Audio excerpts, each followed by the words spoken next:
6 মাসের সন্তান রেখে বরাবরের মতো বাবার বাড়ি চলে এসেছিলাম। বিয়ের 1.5 বছর পর বাবার বাড়িতে প্রথম ফোন দিলাম আমাকে শ্বশুরবাড়ি থেকে নিয়ে যাওয়ার জন্য। বাবারও গাড়ি পাঠিয়ে দিয়েছে। গাড়ি করে যাচ্ছি আর মনে মনে ভাবছি যা ভুল করেছিলাম আজ তা শুধরে নিলাম। কারণ আজ থেকে ঠিক 1.5 বছর আগে আমার সাথে যা ঘটেছিল তা যেন কারো জীবনে না হয়। যেভাবে আমি প্রথম দিন থেকে ঠকে এসেছি তা কোনো মেয়ের জীবনে না হয়। ভাবতে ভাবতে সেই দিনের কথা মনে পড়ে গেল।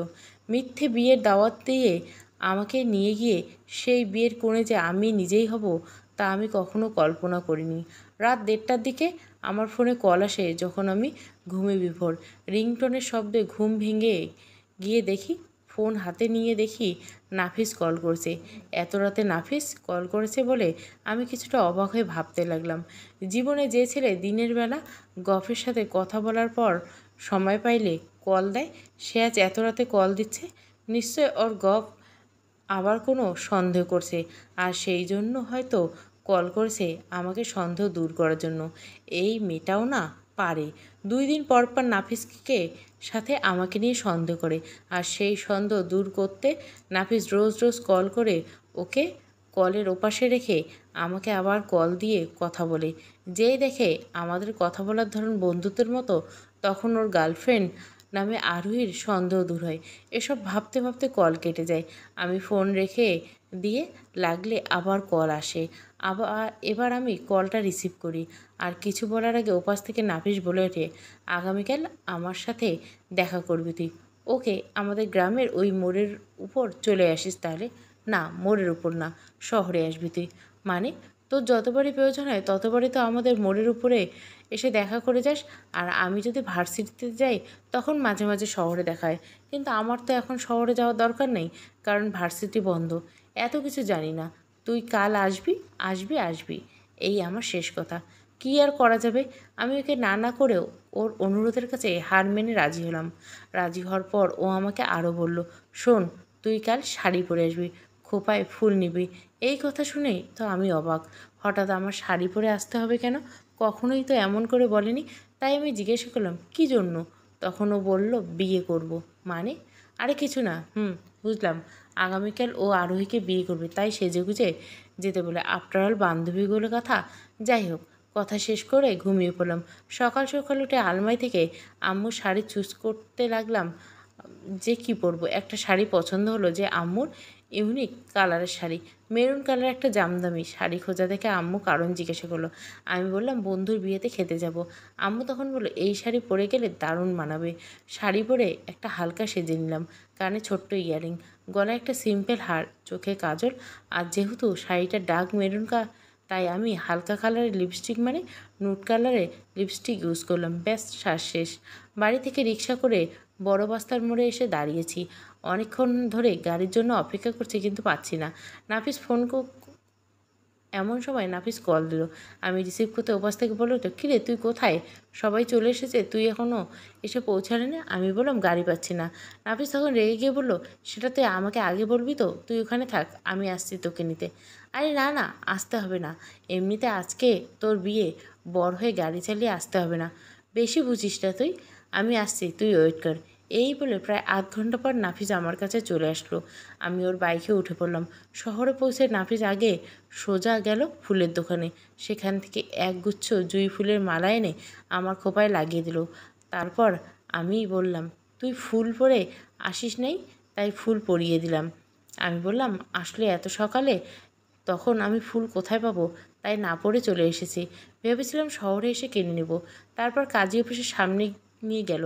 গিয়ে দেখি সেখানে নাফিসের বন্ধুরা সবাই আমাদের জন্য অপেক্ষা করছে। নাফিস একে একে সবার সাথে পরিচয় করে দিল। নাফিসের বন্ধু সজীব ভাইকে আমি আগে থেকে চিনতাম, মানে ফেবুতে কথা হতো, কখনো সামনাসামনি দেখা হয়নি। আজ প্রথম সামনাসামনি দেখা হলো। কিন্তু এত কিছু পরও আমি বারবার এদিক ওদিক বউকে খুঁজছিলাম। কোথাও দেখতে না পেয়ে ভাবলাম হয়তো ভেতরে বসে আছে। ভেতরে গিয়ে বউকে কোথাও দেখতে না পেয়ে নাফিস আমাকে কাজের টেবিলের সামনে চেয়ারে বসালো। পাশেও নিজেও বসে পড়লো, বিয়ে পড়াতে শুরু করলো। আমি তখনও ভেবে যাচ্ছি বউ কোথায়। তারপর ভাবলাম হয়তো বিয়ের সময় তো বর বউ আলাদা রুমে বিয়ে পড়া নয়, তাই হয়তো আরোহী বাড়ির ভেতর আছে। এই জন্য আমি আর কোনো গুরুত্ব দিলাম না। কিন্তু বিয়ে পড়ানোর সময় যখন কনের নাম নেওয়া হলো, আমি যেন আকাশ থেকে পড়লাম। কারণ কনের নাম মিশমি মানে আমার নাম বলা হয়েছে। আমি অবাক হয়ে নাফিসের দিকে তাকিয়ে বললাম, এসব কি হচ্ছে? এসব পরে বলছি, আগে বিয়েটা হয়ে যাক। বিয়েটা হয়ে যাক মানে? আরোহীর নাম নেওয়া বাদ দিয়ে আমার নাম কেন নেওয়া হলো?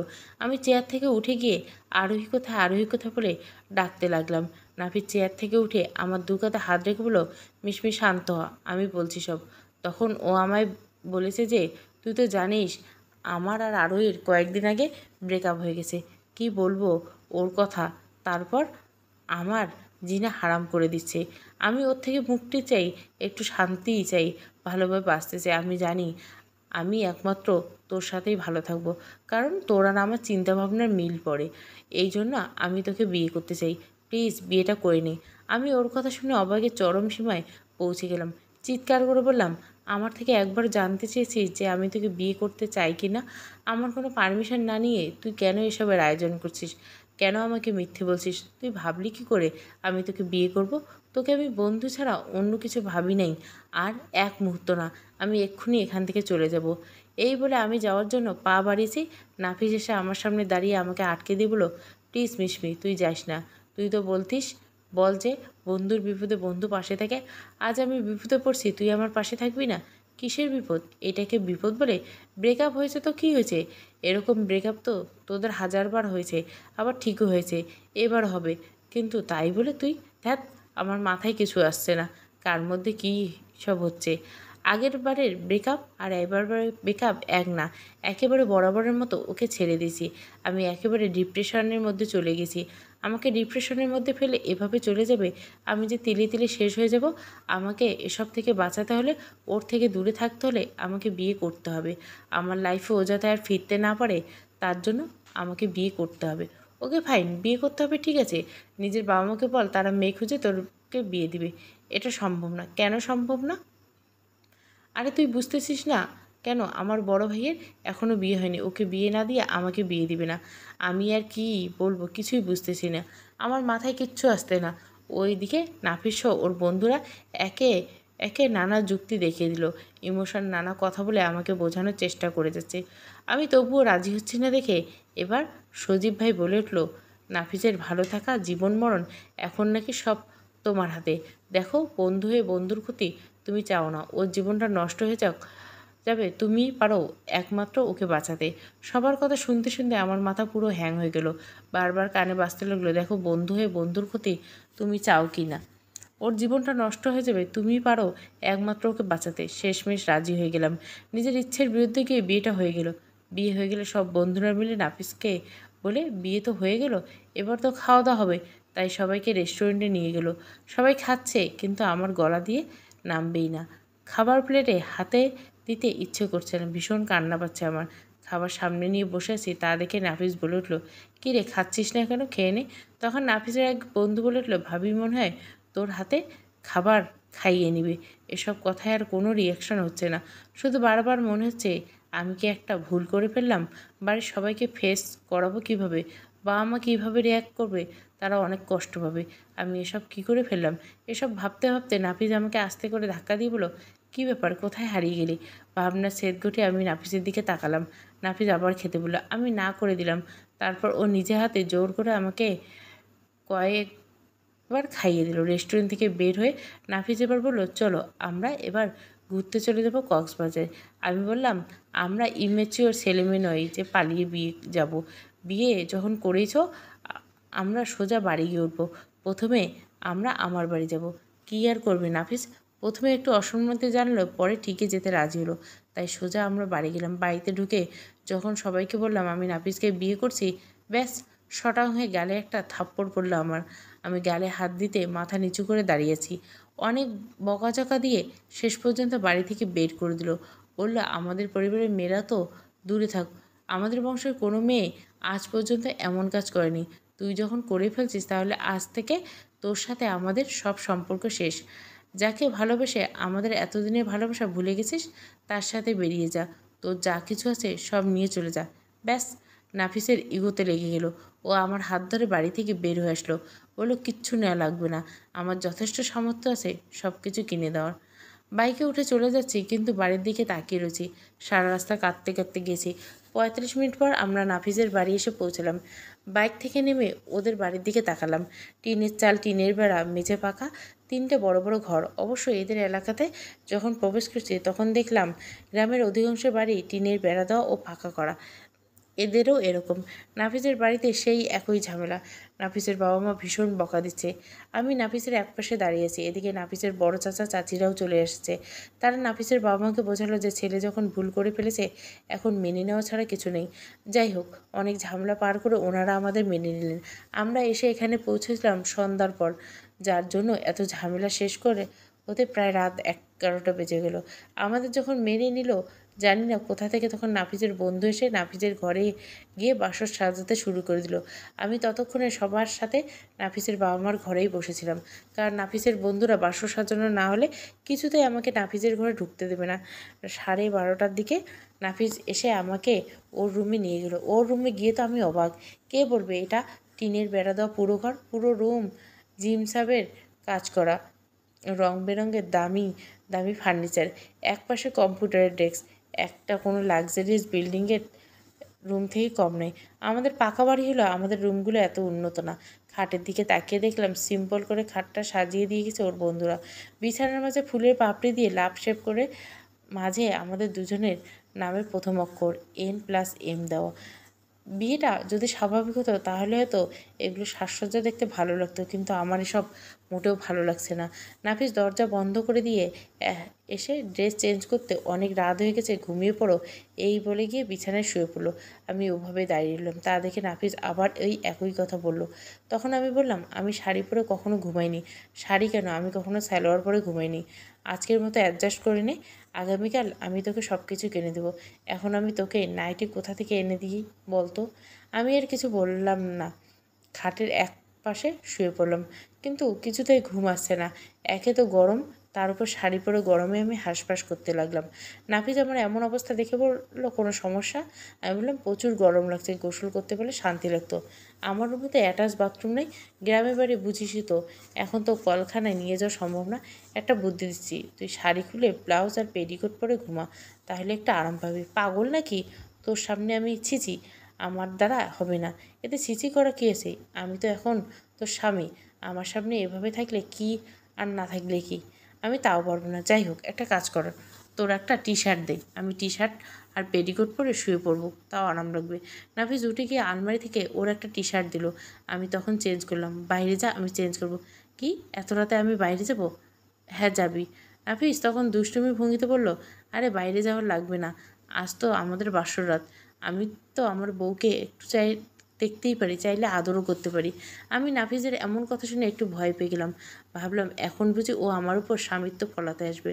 আমার মুখ শুকিয়ে যাওয়া দেখে নাফিজ হয়তো বুঝতে পেরেছে, তাই স্বাভাবিক হওয়ার জন্য হাসতে হাসতে বলল, বাইরে যেতে যেতে বলছে, এখন বাইরে যাচ্ছে ঠিকই, কিন্তু পরের বার আমার সামনে চেঞ্জ করতে হবে। হা হা। মন মেজাজ ভালো নেই, তাই আমি আর কিছু বললাম না। তা না হলে অন্য সময় হলে কিল ঘুষি মেরে দিতাম। সকাল থেকে ঝড়ঝাপটা গেল, মন মেজাজ ভালো নেই, তাই কিছু বললাম না। যাই হোক, আমি চেঞ্জ করে নাফিসকে ভিতরে আসতে বললাম। নাফিস ভিতরে এসে বলল, আমাকে দেখে কি এত বাজে ছিল মনে হয় যে আমি তোর অনুমতি ব্যতীত তোকে টাচ করবো? অবশ্য তুই আমার ওয়াইফ, একদিন না একদিন তো টাচ করতে হবে।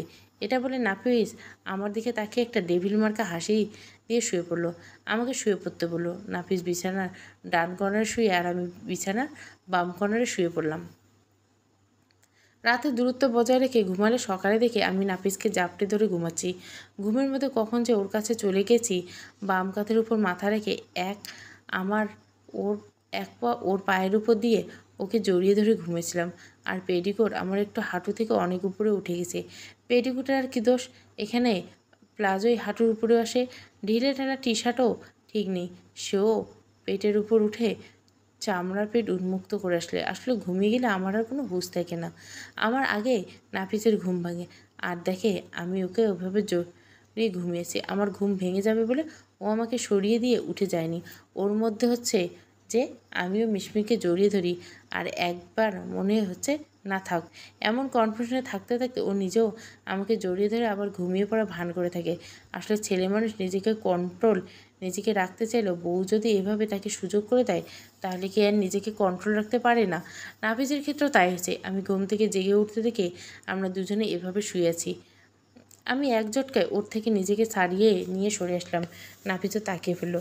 এদিকে আমি ছাড়িয়ে নিতে বিছানায় হাঁটু উঁচু করে পা রাখতে পেডিকোট আরও নিচে নেমে আসতে আমি এক লাফে শোয়া থেকে উঠে বসে পেডিকোট টেনে পা ঢেকে নিলাম। নাফিস শোয়া থেকে উঠে আমার পাশে বসে। আমি লজ্জায় ওর দিকে তাকাতে পারছি না। নাফিস তখন একটা দুষ্ট দুষ্ট ভাব নিয়ে বলল, এত যখন বরের আদর খাওয়ার শখ হয়েছিল তা সেটা রাতেই বললে হতো। আমি কি মানা করতাম বলো? মোটেও না। আমি আমার গোলু ভেবে তোমাকে জড়িয়ে ধরছি। হ্যাঁ, গোলু আবার কে? ছোটোবেলা থেকে আমি আম্মুকে জড়াই ঘুমাতাম। তারপর যখন বড় হলাম একলা বিছানায় চলে যায়, তখন আমাকে একটা টেডি কিনে দেওয়া হয়, সেটাকে জড়িয়ে ধরে ঘুমাই। আর আমার টেডি নামেই গোলু। আমরা বিছানায় অনেক রকম পুতুল আর টেডি সাজানো আছে, সেই তো দেখছিস। সেগুলো পুতুল আর আমি জলজন্ত মানুষ। তারপর আপনার বর আমাকে জড়িয়ে ধরার মজাই আলাদা। ধ্যাত, ঘুমের মধ্যে আমি বুঝেছি নাকি যে কোনটা গোলু আর কোনটা তুই? এভাবে নানা রকমের কথা বলে নাফিস মজা করে আমাকে রাগাতে থাকে। এদিকে যে বেলা 11:30 বাজে চলছে তা খেয়াল করিনি কেউ। এমন সময় নাফিসের অফিস থেকে নাফিসের তার এক কলিগ ফোন দেয়। নাফিস কল রিসিভ করলে সে বলে, কি ভাই, নতুন বিয়ে করে কি অফিসের কথা ভুলে গেলেন নাকি? বস আপনাকে খুঁজছে, তাড়াতাড়ি অফিসে এসে বসের সাথে দেখা করেন। এদিকে আমি বিছানা থেকে নেমে শাড়ি পরার চেষ্টা করতে লাগলাম। নাফিসের কথা বলা শেষ করে তড়িঘড়ি করে বিছানা থেকে নামতে গিয়ে আমার সাথে জোরে ধাক্কা খেলো। ওর ধাক্কা সামলাতে না পেরে আমি ধপাস করে ফ্লোরে পড়ে গেলাম। কী রে, গায়ে গিয়ে একটু শক্তি নেই? এটুকু ধাক্কা সামলাতে পারিস না? এমনিতে শাড়ি পরতে পারছি না, তার উপর এমন জোরে ধাক্কা দিলে তো পড়েই যাব। নিজের হাত ধরে আমাকে তুলে দিল, দিয়ে বলল, এত বড় ধেড়ে মেয়ে, শাড়ি পরতে পারিস না? একা একা শাড়ি পরা যায়? কাল তো ঠিকই পরছিলি, কাল আম্মু পরে দিছিল। ওকে আসিয়েন, আজ আমি পরে দিছি। এই বলে আমাকে শাড়ি পরাতে সাহায্য করে নাফিস ফ্রেশ হওয়া রুম থেকে বের হয়ে যায়। আমি ড্রেসিং টেবিলের সামনে গিয়ে চুল টুল সব ঠিকঠাক করে রুমের বাইরে যাব ভাবতে থাকলাম। তখন শুনি বাইরে কারা যেন আমাদের নতুন ভাবি কই। তারপর তারা সবাই আমাদের রুমের ভিতরে চলে আসলো। আলমারি থেকে ড্রেস বের করতে করতে কাজিনদের দুষ্টুমি করে বলছে, আমার বউ আসতে না আসতেই তোরা চলে এসেছিস আমার বউকে জ্বালাতে। এতগুলো ননদ দেখে আমার বউ তো ভয় পেয়ে যাবে। ওরা কাজিনরাও কম না, ওরা পাল্টা জবাব দিছে। নাফিন ওদের রাগানোর জন্য নানা কথা বলছে। মাঝখানে আমি হাসছি ওদের কাজিনদের দুষ্টু মিষ্টি ঝগড়া দেখে। নাফিস অফিসের জন্য রেডি হয়ে বাইক বের করতে চলে গেল। এদিকে আমি ওর কাজিনদের সাথে কথা বলে যাচ্ছি। বাইক বের করে এসে সব কাজিনদের বলল, ভাইরে ভাই, তোরা আমার একটু বউটাকে ছাড়, আমার কথা আছে ওর সাথে। ওর কাজিনরা সব মুখ ভেঙচি দিয়ে বলে, বাপরে বাপ, ভাবিকে ভাইয়া চোখে হারাচ্ছে বলে ওরা চলে গেল। আর নাফিস হাসতে লাগলো। সবাই চলে গেলে নাফিস আমার কাছে এসে বলো, সাইজ কত বলো? হোয়াট, কিসের সাইজ? তোর বডির সাইজ। কী ধরনের অসভ্যতামি? এত অসভ্যতামির কী হতে? তোর জন্য ড্রেস কিনবো, তার সাইজ সঠিক করে আনা লাগবে না নাকি? সাইজ না বললে আমি ঠিকঠাক কিনবো কী করে শুনি? আমি সাইজ বলে নাফিস তাড়াহুড়ো করে বেরিয়ে গেল। আর বিড়বিড় করে বলে, মেয়ে মানুষ যে কোনো এত নেগেটিভভাবে। নাফিস চলে যাওয়ার পর ওর কাজিনের ভাবিরা আসলো আমার রুমে।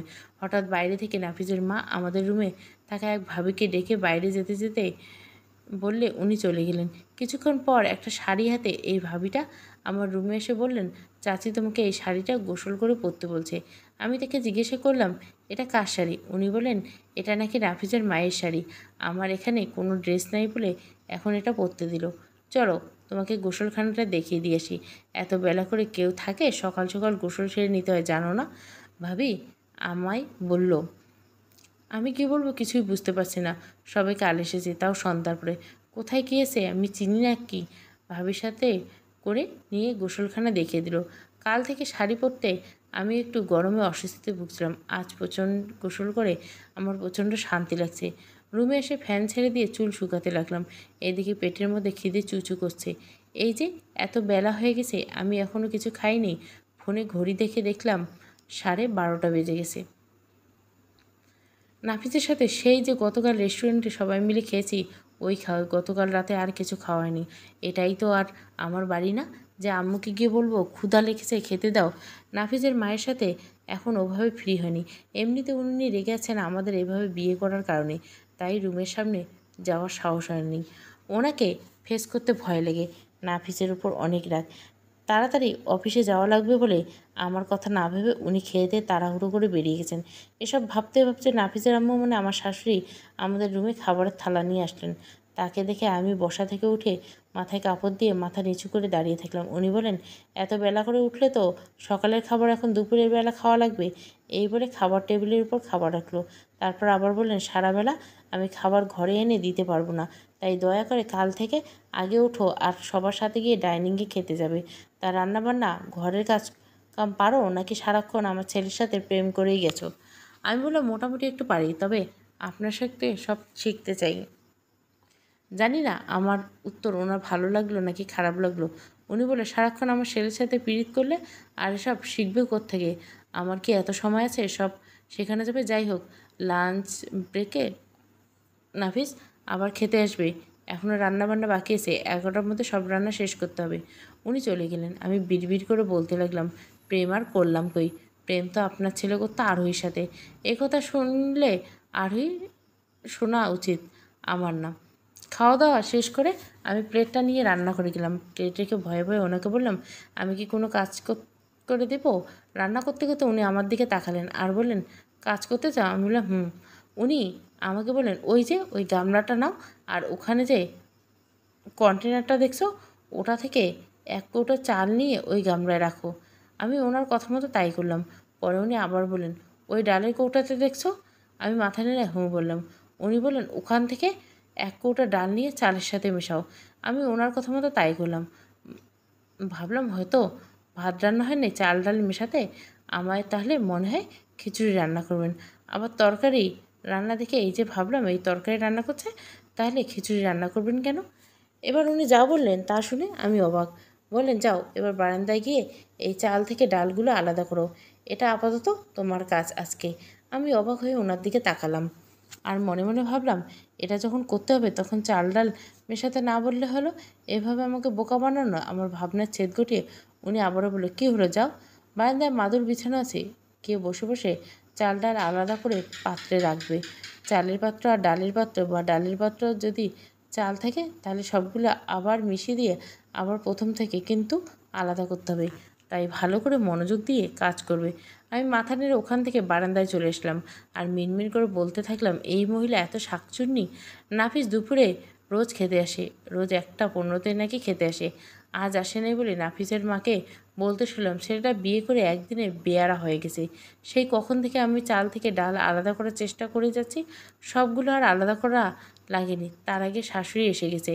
আমি রুমে এসে বিছানায় চিৎপাটাং হয়ে শুয়ে পড়লাম। বসে থাকতে থাকতে পিঠ কোমর ধরেছে। কখন ঘুমিয়ে পড়েছি ঠিক পাইনি। বিকেলে নাফিস এসে ডাকলে ঘুম ভাঙে। কী ব্যাপার, এ অসময়ে শুয়ে আছিস? শরীর খারাপ লাগছে নাকি? বলে আমার কপালে হাত দেয়। আরে না, দুপুরে খেয়ে দিয়ে একটু ঘুমিয়েছি, কখন ঘুমিয়ে পড়ছি টেরই পাইনি। শোয়া থেকে উঠে বসতে নাফিস অনেকগুলো শপিং ব্যাগ বিছানার উপর দিল। নিজে বিছানায় বসতে বসতে, দেখতো পছন্দ হয় কি না আর সব ঠিকঠাক আছে কি না। আমি সব ব্যাগ খুলে খুলে দেখলাম। ও আর একটা ব্যাগ আলাদা করে আমার হাতে দিয়ে বলল, এই যে নেন আপনার নাইটি, যেটা ছাড়া আপনার গত রাতে ঘুমিয়ে হচ্ছিল না। আমি ব্যাগ খুলে যা দেখলাম ওর সামনে, আমার ভীষণ লজ্জা লাগলো। নাফিস দুষ্টু দুষ্টু হাসি দিয়ে বলে, রাতে তোকে এইটা পরে দেখলে তো আমার মাথায় ঠিক থাকবে না রে। আমি কি বলবো, লজ্জায় মাথা নিচু করে নিলাম। নাফিস সেটা বুঝতে পেরে কথা পাল্টালো, বলল, মেয়েরা শপিং করতে ভালোবাসে, তাই ভাবলাম আমি অল্প কিছু কেনাকাটা করে নিয়ে আসি, বাকিগুলো তোকে সাথে নিয়ে আসবো। এখন আপাতত পরতে পারিস এই জন্য এগুলো নিয়ে আসলাম, তা নাহলে গতকালকে শাড়ি পরেই তো থাকা লাগবে। এই বলে আমার দিকে তাকাতে বলল, আরে তুই এই শাড়ি কোথায় পেলি? আমি বললাম, আন্টি দিছে। ও আচ্ছা, শোন, চটপটে রেডি হয়ে নে। কেন? তোকে ফুচকা খাওয়াতে নিয়ে যাব, একটু ঘুরবো, তারপর বাকি শপিংগুলো একসাথে করব। আমি প্রথমে যেতে চাইলাম না। নাফিস জোর করে উঠে গিয়ে ফ্রেশ হয়ে ওর আনা একটা ড্রেস পরালেন। ড্রেসিং টেবিলের সামনে দাঁড়িয়ে সব কিছু ঠিকঠাক আছে দেখে নিচ্ছে। নাফিস ফ্রেশ হয়ে এসে থেকে আমাকে জড়িয়ে ধরে আমার কাঁধের উপর মুখ রেখে বলে, তোকে অনেক সুন্দর লাগছে। আচমকা নাফিসের এমন করাতে আমি অনেক অবাক হলাম। নিজেকে ওর থেকে ছাড়িয়ে নিলাম। নাফিস ছেড়ে দিয়ে রেডি হতে লাগলো। বাইকে করে নাফিস আমাকে অনেক জায়গায় ঘোরালো। দুজনে ফুচকা করে শপিং করে বাড়ি ফিরলাম। রাতে সবার সাথে একসাথে ডিনার করলাম। তারপর নাফিসের বাবা আমাদেরকে ওনার রুমে ডাকলেন। আমি আর নাফিস ওনাদের রুমে গেলে উনি বললেন, গতকাল তোমরা বিয়ে করে আসার পর থেকে শুধু বকাঝকা আর ঝামেই হয়ে গেছে, তেমন করে তোমাদের সাথে কথা হয়নি। তোমার বউ এর নাম পরিচয় ভালোভাবে জানা হয়নি। নাফিজ একে একে আমার সম্পর্কে সব বললো, সাথে এও বললো যে আমরা এভাবে বিয়ে করার কারণ আমার বাবা মা আমাদের মেনে নেয়নি, তাই নাফিজ এক কাপড়ে আমাদের বাড়ি থেকে আমাকে নিয়ে চলে এসছে। নাফিজের বাবা বললো, তোমরা অন্যায় করছো, তাই তো মির বাবা আমার কষ্ট পেয়ে এমন সিদ্ধান্ত নিয়েছে। তবে তোমাদের এমনটা উচিত হয় না। দুজন দুজনকে যখন ভালোবাসতে তাহলে আমাদের বলতে পারতে, দু পরিবার মিলে কিছু বলতাম। আমি মনে মনে ভাবলাম, আর ভালোবাসা? আপনার ছেলের সাথে আমার কোনোদিন প্রেম ভালোবাসা ছিল না। ওই কথাতে নাফিস ওর বাবাকে যা বলল শুনে আমার মন খারাপ হয়ে গেল। নাফিস বাবা মায়ের সাথে অনেক ফ্রি, তাই সে এমন ধরনের কথা বলবে? এই ছেলেটা নির্লজ্জ হয় কীভাবে? নাফিস ওর বাবাকে বলে, আসলে আব্বু, আমরা দুজনকে এতটা ভালোবাসি যে দুজন আর এক মুহূর্ত দূরে থাকতে পারছিলাম না, তাই বিয়ে করে নিছি। ওর বাবা নাফিজের এমন উত্তরের জন্য অপ্রস্তুত ছিল, তাই উনি আর কিছু বললেন না, আমাদের রুমে যেতে বললেন। নাফিজ এসে আমি নাফিজকে কিল ঘুষি মারতে লাগলাম। নির্লজ্জ ছেলে, মুখে কি কিছু আটকায় না নাকি? বাবার সামনে কেউ এমন করে বলে?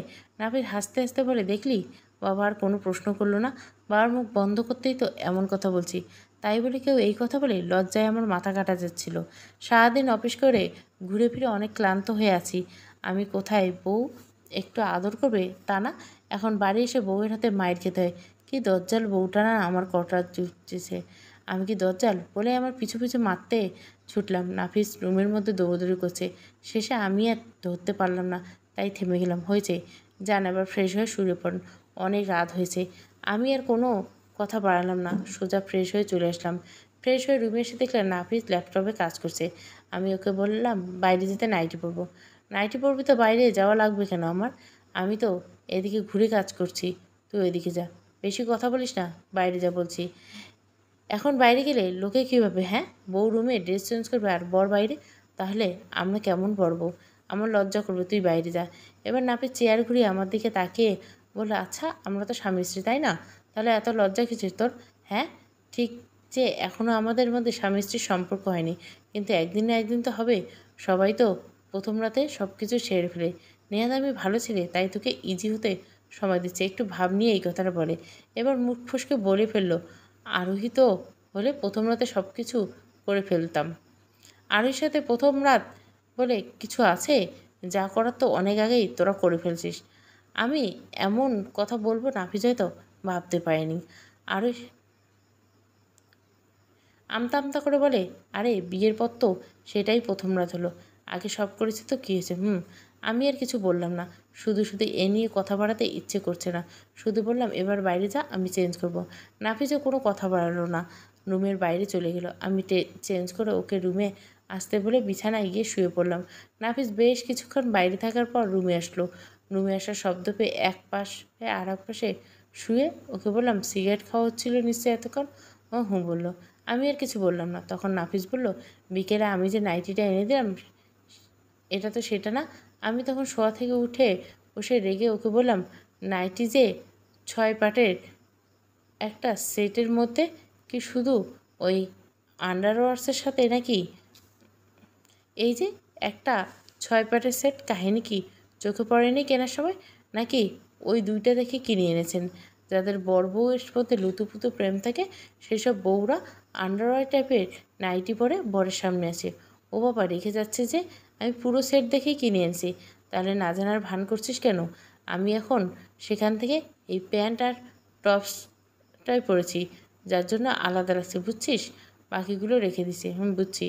আবার ল্যাপটপের ডেস্কে গিয়ে বসতে বসতে বলল, ওই আন্ডারগার্মসের নাইটিগুলো হানিমুনে গিয়ে পড়িস। কি হানিমুন? কিসের হানিমুন? বারে, আমার বউটা এত রেগে যাচ্ছে, এখন তার রাগ ভাঙানোর জন্য তাকে নিয়ে কক্সবাজারে হানিমুন করতে যাব না? যেমন গতকালের জন্য আর মন ভালো ছিল না বলে ফুচকা খাওয়াতে নিয়েছিলাম, ঠিক তার রাগ ভাঙাতে তাকে হানিমুনে নিয়ে যাব। আমি কিছুক্ষণ ওর দিকে তাকিয়ে থাকলাম, তারপর বললাম, তুই যে আসলে একটা প্লে বয়, মেয়ে পটাতে তোর জুনি মেলা ভার। আশ্চর্য, এখানে প্লে বয়ের কী হলো? আমি প্লে বয় ছিলাম এক সময়, কিন্তু এখন আমি বউয়ের প্লে বয়। প্লেগ্রাউন্ডে বউকে তো আসল খেলা দেখাবো, কীভাবে মেয়ে পটাতে হয় তা তোর সকলের ক্লাস করে নেওয়া উচিত। তাহলে তো তোকে প্রথম ক্লাসে ভর্তি করা উচিত। কেন? কেন আবার? তোর মতো রসকসীন মেয়ে আমি আমার জীবনে দেখিনি। জীবনে একটা প্রেম করেছিলি, তা আবার ছ্যাঁকা গেছিলি, তারপর ভয়ে আর কোনো দিকে প্রেম করিস নি। কীভাবে প্রেম করতে হয় তা তো জানোসই না। এই জন্য তো তোর এক্স তোর সাথে ব্রেকআপ করছে। বেটা জোর বাঁচা বেঁচে গেছে, তা নাহলে কপালে যে কী জুটতো। তো তাই নাকি? তুই বুঝি খুবই প্রেম করতে চাস? এই জন্য সোনিয়া, প্রিয়া, পুষ্পা, রত্না, জুলি এদের সাথে ব্রেকআপ করতে গেছিলি। রিসেন্টলি তো আরুইর সাথে ব্রেকআপ করছিস। আমার কথা শুনে নাফিসের মুখটা শুকিয়ে গেল। তারপর বলল, ধুর, সবার সাথে শুধু টাইম পাস করার জন্য রিলেশন করছিলাম, কারোর সাথে সিরিয়াসলি প্রেম করেছিল কি? রুম ডেট শেষ, তাই সবার সাথে ব্রেকআপ করে দিয়েছিস, কিন্তু আরোহীর সাথে ব্রেকআপ কেন করলি? তোর তো আরোহীর সাথে চরম লেভেলের প্রেম। ইডেন ওর সাথে সিরিয়াস রিলেশনে ছিলি, ওর জন্য হাত করতে গিয়েছিস, ইভেন ওর সমস্ত খরচ তুই চলেছিস। ওই শালির কথা বলিস না, শালি বিশ্ব 12 ভাতারি একটা। ওর জন্য জীবনে আমার নষ্ট হয়ে গেছে। এটা বলে নাফিস সিগারেট ধরাতে ধরাতে আমি বললাম, ঘরের মধ্যে সিগারেট খাস না তো, পুরো ঘর গন্ধ হয়ে যায়, বাইরে গিয়ে খা। নাফিস কোনো কথা না বলে সিগারেট ধরাতে ধরাতে বাইরে চলে গেল। আমি বিছানায় বসে জানলার দিয়ে তাকিয়ে রইলাম। দেখলাম নাফিস একের পর এক সিগারেট খেয়ে যেতে। বুঝলাম আরোহীর কথা বলাতে নাফিসের কষ্ট হয়েছে। এখনও হৃদয় ওর জন্য সফট কর্নার, হয়তো মিস করছে আরোহীকে। আমি বাইরে গিয়ে নাফিসের পাশে বসলাম। নাফিস মাথা ঘুরিয়ে একবার আমার দিকে তাকে আবার সিগারেট খাওয়াতে মনোযোগ দিল। দুজনের মধ্যে বেশ কিছুক্ষণ নীরবতা চলল। একটু পর নাফিস নিজে থেকে বলল, না ঘুমিয়ে চলে এলি যে? ঘুম আসছে না? ও বুঝেছি, আপনার মতো আমার বাচ্চাদের মতো টেডি না জড়িয়ে ধরলে ঘুম আসে না। তাই এত রাতে আপনার গোলু টেডিটা আমি কোথায় পাই? টেডি না লাগবে, জলজান্ত বর থাকতে টেডিকে জড়িয়ে ধরে ঘুমাই নাকি? আমি তো এখন তোর গোলু হতে পারি। কি? এই যে বলে আমি ওর কাঁধে উপর কিল ঘুষি মারতে লাগলাম। নাপিত হাসতে হাসতে বলে, সরি সরি, বরকে কেউ এভাবে মারে? হে দুনিয়াবাসী, দেখে যাও অবলা বরের প্রতি কী অত্যাচার। আমি তখন মাইর থামিয়ে উঠে চলে আসতে লাগলাম। তখন নাফিজ আমার হাত ধরে বলে, আর একটু বস, ভালোই লাগছে এইভাবে বসে থাকতে। ওর কথা শুনে আমি আবার বসলাম। নাফিজ আবার বলল, অফিস থেকে 7 দিন ছুটি নিছে কেন? বিয়ে করছি এই জন্য। বিয়ে করছি তো ছুটি নিতে চাইবি কেন? আরে পাগল, বিয়ের জন্য ছেলেরা ছুটি পায়, জানিস না? না জানি না। আর তোর কি ধুমধাম করে অনুষ্ঠান করে বিয়ে নাকি যে ছুটি লাগবে? বুঝলাম। ওইভাবে বিয়ে না তো কী হয়েছে, হানিমুন তো করতেই যেতে পারি এই ছুটিতে। হানিমুনের জন্য তো স্পেশাল কিছু ছুটি দিচ্ছে নাকি তুই নিয়েছিস? আরে আমি নিতে যাব কেন? আর স্যার বললই যে, নাফিস সাহেব নতুন বিয়ে করে শাদি করলেন, হানিমুনে আসেন, আপনার জন্য 7 দিন ছুটি। হ্যাঁ বুঝলাম। তো এত ছুটি টুটি নেওয়া লাগবে না, যেমন অফিস করছিস তেমন কর। কেন ছুটি নেওয়া লাগবে না? অফিস আমাকে উপযোজকে ছুটি দিচ্ছে আর আমি সেটা নিব না? আর বিয়ে যখন করছি তখন শুধু বউকে নিয়ে ঘুরবো আর ঘুরবো। তোর যে ঘুরতে ভালো লাগে দেখিস, 2 বন্ধু মিলে ঘুরতে সেই মজা লাগবে। এভাবে বলতে বলতে কখন যে আমি ওর কাঁধের উপর ঘুমিয়ে পড়ছি। ঘরের মধ্যে যাওয়ার জন্য আমাকে ডাক না দিলে নাফিজ আমাকে কোলে করে নিয়ে বিছানায় শুইয়ে দিল। সকালে ঘুম ভাঙছে, দেখি সারা বিছানায় আমি চিৎপাত হয়ে শুয়ে আছি। আমার অসভ্য ঘুম ভাঙলে বিছানায় গড়াগড়ি করতে আমার ভালো লাগে। আমি না উঠে ওইভাবে শুয়ে রইলাম। হঠাৎ মনে পড়লো, আরে এটা তো আমার বাড়ি না, আমি এভাবে শুয়ে আছি কেন? ফোন হাতে নিয়ে দেখি আজও 10:30 বাজে। পাশে দেখি নাফিস নেই। তার মানে ও আমাকে না ডেকে উঠে পড়ছে। আমি তাড়াতাড়ি করে বিছানা থেকে উঠে নাইটি চেঞ্জ করতে যাব, এমন সময় নাফিস দেখে গোসল করে মাথা মুছতে মুছতে ঘরে ঢুকে, কী ব্যাপার, তুই আগে উঠছিস, আমাকে ডাকিস নি কেন? আরে ধুর, আমি নিজেই তো উঠে একটু আগে উঠলাম। ধ্যাৎ, আজও দেরি হয়ে গেল। সবাই কী ভাবছে? ধুর, কে কী ভাববে? নতুন নতুন বিয়ে হলে এমনই হয়, সবাই জানে। আমি রাগে মুঠে ওর দিকে তাকালাম। যা, বাইরে যা, আমি চেঞ্জ করব। আবার সেই রাতের মতো কাহিনী। এ তো পেরা যায় না। এবার মনে হচ্ছে কিছু একটা করা লাগবে। কিছু একটা করা লাগবে মানে? মানে স্বামী স্ত্রীর মধ্যে যা হয়। তা নাহলে রোজ রোজ তুই চেঞ্জ করার সময় আমাকে বাইরে যেতে বলবি। তার থেকে এটা ভালো যে আমাদের মধ্যে কিছু হয়ে গেলে সব তো আমি দেখেই নিব, তখন বাইরে যাওয়া লাগবে না। তবে রে শয়তান তুই একটা। নাফিজ হাসতে হাসতে বাইরে চলে গেল আর বলছে, আমি তো শয়তান রে। ডাইনিংয়ে বসে নাস্তা করছিলাম, আমরা দুজন দেরি করে উঠে বলে আঙ্কেল আন্টি আর খায়নি, আমাদের সাথে নাস্তা করছে। নাফিস খেতে খেতে বাবা মাকে বলল, অফিস থেকে 7 দিন ছুটি পেয়েছি, তাই আমরা আজ রাতে কক্সবাজার যাব।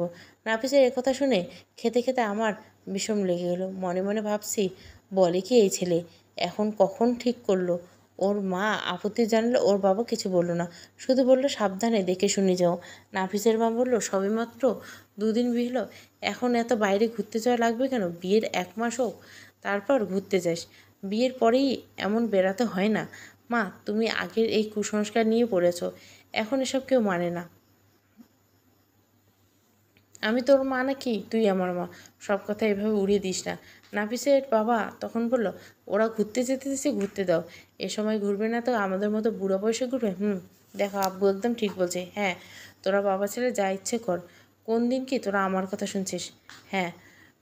হুম নাকি ঘুরতে তুমি আব্বুর সাথে?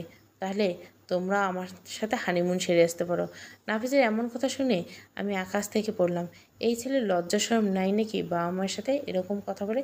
এদিকে লজ্জায় আমি নিজে সবার সাথে মাথা তুলতে পারছি না। আসলে নাফিস বাবা মায়ের সাথে খুব প্রিয়, একদম বন্ধুর মতো। নাফিস এমন কথা শুনে নাফিসের মা নাফিসকে কান ধরে বলে, খুব পেকে গেছিস তাই না? এত পাকলে গাছ থেকে টুপ করে মাটিতে পড়ে যাবে। নাফিসের মায়ের এমন কথা শুনে আমি হেসে দিলাম। নাফিস ওর মাকে বলে, মা কান ছেড়ে তো লাগছে। মিশমির সামনে ইজ্জতের ফালুদা বানাই দিলে আম্মু। আমি শুধু অবাক হয়ে বাবা মা ছেলের খুনসুটি দেখছি। দেখতে দেখতে হঠাৎ করে আব্বু আম্মুর কথা মনে পড়ে গেল। আমরাও কত মজা করতাম। আবার মনে পড়তে এক মুহূর্তে আমার হাসি মুখটা মলিন হয়ে গেল। ইভেন কান্না চলে এসলো। আমার কান্না দেখে ওরা সবাই অবাক হয়ে গেল। নাফিস উত্তেজিতভাবে জিজ্ঞাসা করলো, কী ব্যাপার, কাঁদছিস কেন? আমি ফুপোতে ফুতে বললাম, আব্বু আম্মুর কথা মনে পড়ছে। আমি কান্না করে যাচ্ছি, এদিকে নাফিস আমাকে নানাভাবে কান্না থামানোর চেষ্টা করছে। তখন নাফিসের বাবা নাফিসকে বলে, দেখেছো তোমরা একা একা বিয়ে করে কী ভুল করছো? মেয়েরা কষ্ট পাচ্ছে শুধু শুধু। আর যদি দুই পরিবারের সম্মতি বিয়েটা হতো, তাহা অন্তত মেয়েটা বাবার বাড়ি যেতে পারতো। আর মিশমির বাবা মা এমন রাগ করে থাকতো না। তোমরা দুজনে খুব ভুল করেছো। নাফিস ওর বাবার কথায় কিছু বলল না। আর কী বা বলবে, যা ভুল তো করেই ফেলছি আমরা। নাফিসের বাবা আমাকে বলল, দেখো মা, কান্না করো না। তুমি তোমার বাবার নাম্বার দাও, আমি কথা বলে নিছি। নাফিস ওর বাবাকে বলল, কথা বলে লাভ নেই। আমিও তাই বললাম। আমি আর খেতে পারলাম না, সবাইকে বলে রুমে চলে আসলাম। এসে আরও কান্না করতে লাগলাম। একটু পর নাফিস রুমে চলে আসলো। আমার নাফিসের উপর প্রচণ্ড রাগ হলো। ও আমাকে ওই দিন জোর করে না করলেও কখনো ওকে বিয়ে করতাম না। আর এমন পরিস্থিতি হতো না। নাফিস জায়গায় আমাকে পাশে বসতে আমি পুরোপুরি বিছানার উপর উঠে অপর পাশে শুয়ে পড়লাম আর ফুপিয়ে ফুপিয়ে কাঁদতে লাগলাম। নাফিসের উপর রাগের সাথে কথা বলতে ইচ্ছে করছে না। নাফিস বারবার শুধু বলে যাচ্ছে, এই মিশমি প্লিজ থামো, এভাবে কান্না করিস না, এদিকে ঘুর বলছি। আমি ওর দিকে ঘুরছি না, কোনো কথা বলছি না। নাফিস যতবার গায়ে হাত দিতে বলছে এদিকে ঘোর, আমি ততবার নিজের হাত দিয়ে ওর হাত সরিয়ে দিয়ে ওকে ইগনোর করছি। এবার নাফিস আমার হাত এক ঝটকায় একপাশে শোয়া থেকে চিৎ করে দিয়ে আমার উপর শুয়ে আক্রমণে জাপটে ধরে ফেলে। আমি নিজেকে ওর থেকে ছাড়ানোর চেষ্টা করছি। নাফিস বলছে, ছাড়তে চেষ্টা করে কোনো লাভ নেই। আমি কখন থেকে বলছি না, কথা কানে যায় না তাই না? আমি তখন বললাম, নিজে তো বাবা মায়ের আদর ঠিকই খাচ্ছিস, হাসি ঠাট্টা করছিস, কিন্তু আমি আমার আব্বু আম্মুকে দেখা তো দূরে থাক, কথা বলতে পারছি না। শোন, সব ঠিক হয়ে যাবে। বাবা মা 2 দিন এমন রাগ করে থাকবে, পরে সে ঠিক হয়ে যাবে। মন খারাপ করিস না। মন ভালো করার জন্য তো তোকে ঘুরতে নিয়ে যাচ্ছি। তুই তো কখনো কক্সবাজার যাসনি। তোর নাকি তোকে বলতে বিয়ের পর বরের সাথে ঘুরতি, তাই তো তোকে আমি সব জায়গায় ঘুরিয়ে নিয়ে বেড়াবো। আমার প্রচণ্ড রাগ লাগছে নাফিসকে। আমাকে ছেড়ে দে বলছি। লাগলে লাগুক, আমি উঠবো না। তুই না উঠলে আমি কোথাও যাব না বলে দিলাম। সারাদিন ব্যাগপত্র গুছিয়ে রাতে রওনা দিলাম ঢাকার উদ্দেশ্যে, যেখানে নাফিস আর নাফিসের কাজিনরা বাসায় উঠবে সারাদিন ওখানে থেকে তারপর আবার রাতে কক্সবাজারের উদ্দেশ্যে রওনা দেব। আমি কখনো রাতে জার্নি করিনি, এই প্রথম রাতের বেলা জার্নি করছি, তাও আবার ট্রেনে। সারা রাস্তা নাফিসের কাছে মাথা রেখে ঘুমোতে ঘুমোতে আসছি। ভোরে আমরা নাফিসের কাজিনের বাসায় উঠলাম। দুপুরের দিকে নাফিস বলছে, রেডি হয়ে নে, আমরা বেরোবো। বেরোবে মানে? রাতে না, আমাদের কক্সবাজারে যাওয়া বাসে উঠতে হবে, এখন রেস্ট নেই, তাহলে রাতে ক্লান্তি হবে না। আরে এখনই তো কক্সবাজারের জন্য বেরোতে বলছি। আমি অবাক হয়ে নাফিসের দিকে চেয়ে রইলাম। এখন কেন? তুই না বললে রাতে? এত গরমে এত রাস্তা জার্নি করা সম্ভব না, তাই প্লেনের টিকিট কেটেছি। মাত্র কয়েক ঘন্টার মধ্যে পৌঁছে যাব। কি প্লেনে? রিয়েলি? আমরা প্লেনে যাব? খুব এক্সাইটেড হয়ে বললাম। আমি খুবই লাফালাফি করতে কখন যে জড়িয়ে ধরে একটা চুমু দিয়েছি। আর সত্যি ইউ আর গ্রেট। আচমকা আমার এমন কাণ্ডে নাপিত ভ্যাপাচাকা খেয়ে যায়। এক মুহূর্তে এক্সাইটেড হয়ে আমি এমনটা করে ফেলছি বুঝতে পেরে আমিও থ হয়ে গেলাম। তারপর দুজনে হেসে ফেললাম। ও আমার মাথায় আঙুল টোকা দিয়ে বলে, পাগলি একটা। আমি একটু লজ্জা লজ্জা ভাব নিয়ে মুচকে হাসি দিলাম। সন্ধ্যার দিকে আমরা কক্সবাজারে পৌঁছে দিলাম। একটা হানিমুন লঞ্চে উঠলাম। সব গোছগাছ করে আমরা রাতে ক্যান্ডেল লাইট ডিনারে গেলাম। আসলে এটা নাফিস আমাকে একটা সারপ্রাইজ দিল বটে। আমি এক্সপেক্ট করিনি যে ক্যান্ডেল লাইট হবে সাগর পাড়ে। আসলে এর আগে নাফিস বেশ কয়েকবার কক্সবাজারে এসেছে, তাই অনেক চেনা জানা আছে। এই জন্য এসব রেখে ফোন করে বলে রেখেছিল। আমার যেন সব স্বপ্নের মতো লাগছে। ডিনার শেষে নাফিস আমাকে বলল, চল তোকে রাতে সমুদ্র দেখাবো আজ। দুজনে বেশ কিছুক্ষণ হাঁটলাম। নাফিস শক্ত করে আমার হাত ধরে আছে, যেন মনে হচ্ছে আমি ছোট বাচ্চা হুট করে কোথাও হারিয়ে যাব। যেহেতু গরম ছিল, তাই একটা ভ্যাপসা গরমে থাকলে নিচে ওর হাত ধরে হাঁটতে আমার ভালো লাগছে। আসলে শীতে কক্সবাজার এসে যে মজা তা গরমে নেই। যাই হোক, আমরা রুমে চলে আসলাম। এসে দেখে আরেকটা সারপ্রাইজ। খাট ফুল দিয়ে সাজানো, বিছানার মাঝখানে হার্ট শেপ লেখা আর নাফিজের নাম লেখা। একপাশে বড় করে লেখা, এই মধুচন্দ্রিমা মধুময় হয়ে উঠুক আমাদের জীবনে। বুঝলাম, তার মানে এই লেখাটুকু হোটেল ম্যানেজমেন্টের পক্ষ থেকে শুভবার্তা। রুমে ঢুকে যখন ওগুলো দেখলাম, তখন আমি দরজার কাছে দাঁড়িয়ে আছি। নাফিস হুট করে আমাকে কোলে তুলে নিল। আমি কিছু বুঝে ঢুকে নাফিস আমাকে গিয়ে বিছানায় শুয়ে দিল। আমি উঠতে গেলে নাফিস আমার উপর শুয়ে পড়ে গাড়ে গলায় পাগলের মতো কিস করতে লাগলো। আমি ধাক্কা দিয়ে ওকে সরিয়ে দিয়ে বিছানা থেকে উঠে দাঁড়িয়ে পড়লাম। নাফিস এসে আবার আমার কাছে আসতেছিল। আমি বললাম, একদম কাছে আসবি না।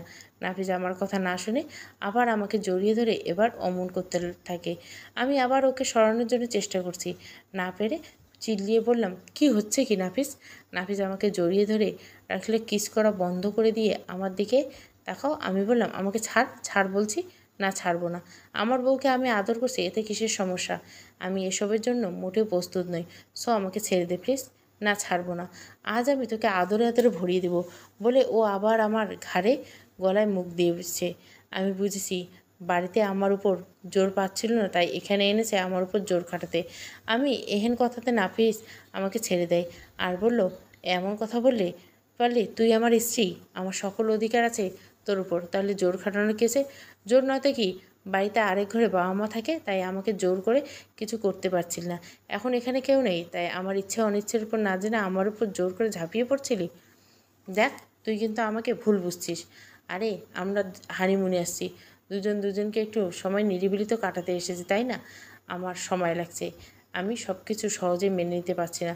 আর কত সময় দেব বল? গত 4 দিন সময় তো দিলাম, এখন এখানে এসে এমন করছিস? বুঝছিস না কেন আমরা স্বামী স্ত্রী? তুই কেন বুঝছিস না আমি এখন এই যে হতে পারছি না, তোকে মেনে নিতে পারছি না? বারবার খালি মনে পড়ে তুই আরোহীর, আমি কোনোভাবে তোর সাথে হতে পারছি না। আমার এমন কথায় নাফিস অবাক হয়ে যায়। এত নাফিসের ইকুতে লেগেছে এই কথাগুলো। তাই নাফিস নিজের হাতে দেওয়ালে ঘুষি দিতে দিতে বলে, এই হাত তোকে আর কখনো ছুবে না, এই হাত আমি আর রাখবো না। নাফিসের আমার পাগলামি দেখে আমি ভয় পেয়ে যাই, কারণ নাফিস প্রচণ্ড রেগে বা ইগোতে লাগলে নাফিস পাগলামি শুরু করে দেয়। আমার থেকে ভালো আর কেউ জান না। আমি ভয় পেয়ে গেলাম, ওই নিজের ক্ষতি না করে বসে দৌড়ে ওকে থামাতে লাগলাম। কি কি করছিস? শান্ত হ প্লিজ, শান্ত হ। আমাকে খুব ঘৃণা করিস তুই, তাই না? বিয়েটা আমি তোকে জোর করে করেছি, তাই না? তুই ভার্জিন একটা মেয়ে আর আমি নন ভার্জিন একটা ছেলেকে বিয়ে করে তুই ঠকে গেছিস, তাই না? আমি আরোহীর মতো জন্য আমার জীবনটা নষ্ট হয়ে গেছে, তাই আমি সব ভুলে একটু ভালো থাকতে চেয়েছিলাম তোর সাথে। আসলে আমারই দোষ। আমি একটু ভালো থাকতে খুঁজতে গিয়েছিলাম তোর মধ্যে একটু সুখ খুঁজতে গেছিলাম, কিন্তু তুই যে আমাকে এতটা ঘৃণা করিস বুঝতাম না। নাফিজের আমার পাগলামি দেখে আমি এবার নার্ভাস হয়ে যাই আর ভাবছি যে কোনোভাবে হোক ওকে থামাতে হবে, নাহলে বড় কোনো ক্ষতি করে দিবে। আমি ওর হাত ধরে ওকে থামাতে চেষ্টা করতে লাগলাম, একের পর এক হাত দেওয়ার বাড়ি মারতে থাকা। ওর হাত ধরে থাকাতে হঠাৎ করে ওর হাতের ধাক্কাতে আমি ছিটকে পড়ে গেলাম। এতে কোমরে হালকা আঘাত পেলাম, যার ফলে আমি জ্ঞান হারালাম। কেন জানি না আমি এত দুর্বল, সামান্য আঘাতে আমি জ্ঞান হারাই। শুধু তাই নয়, কেউ যদি জোরে আমাকে ধমক দেয় এতেও আমি জ্ঞান হারাই। একদিন তো পড়ে গিয়ে পা মুচকে গিয়েছিল, তখন আমি জ্ঞান হারিয়েছিলাম। আর জ্ঞান ফেরার পর আমার এত দুর্বল লাগে যে তখন চোখ বন্ধ করে শুয়ে না থাকলে আমি সুস্থ হই না। কি জানি কিসের অভাবে আমার হার্ট এত দুর্বল। আমার পড়ে যাওয়া দেখে নাফিস দৌড়ে এসে আমার মেঝে থেকে পড়ে বসে আমার মাথায় ওর কোলে তুলে নেয়। এই মিশমি, মিশমি, কী হলো? চোখ খোল, এই মিশমি। তারপর দৌড়ে গিয়ে গ্লাসে পানি এনে আমার মুখে পানির ঝাপটা দিতে আর বলে, এই মিশমি, মিশমি, মিশমি। আমার জ্ঞান ফিরে এলে চোখ খুলে তাকালাম, ওই যে বললাম না অনেক দুর্বল লাগে, ঠিক তেমনই হলো। চোখ বন্ধ করে শুয়ে আছি, কারণ শরীর খুব খারাপ লাগছে। নাফিজের কোলের উপর মাথা থাকাতে আমি ওইভাবে নাফিজের কোলের উপর এক হাত দিয়ে ওর কোমর জড়িয়ে ধরে চোখ বন্ধ করে দিলাম। হঠাৎ আমার মনে হলো নাফিজের হাত আঘাত করলো, এইভাবে আমি নাফিজের হাতের দিকে তাকাতেই দেখে হাত দিয়ে রক্ত ঝরছে। আরে, এ তো অনেক রক্ত ঝরছে। বলে আমি ফার্স্ট এড বক্সটা এসে নাফিজের হাতে ধরতে যাব, তখনই নাফিজ উঠে দাঁড়ায় আর বলে, একদম হাত ব্যান্ডেজ করতে আসবি না। আমি ওকে অনেক অনুরোধ করছি, একসময় জোর করে ধমক দিয়ে বলছি না আমি হাত ব্যান্ডেজ করবো না। এতে আমি চমকে উঠি। এই বলে নাফিস গিয়ে সোফার উপর বসে সিগারেট খাচ্ছে। আমি গিয়ে ওর কাছে সোফার কাছে বসলাম, কারণ ওর হাত ঝোলানো ছিল। আমি বারবার বলছি ওষুধ লাগাতে। আমি ওইভাবে বসে আছি। নাফিস সোফার উপর বসে একের পর এক সিগারেট খেয়ে যাচ্ছে। মধ্যরাতে ঘুম ভেঙে গেলে দেখি নাফিস সোফার উপর ওই বসা অবস্থায় ঘুমিয়েছে, আর আমি ওর পায়ের কাছে মেঝেতে ওভাবেই বসে আছি, মাথা ওর পায়ের সাথে হেলান দিয়ে ঘুমিয়ে পড়ছিলাম। নাফিস ঘুমিয়েছে দেখে আমি ওই সুযোগে ওর হাতে ব্যান্ডেজ করে দিয়ে একটা ছোট্ট ভুল। প্রথম পর্ব। ভালো লাগলে অবশ্যই লাইক, শেয়ার এবং সাবস্ক্রাইব করবেন। পুরো গল্পটা প্লেলিস্টে পেয়ে যাবেন।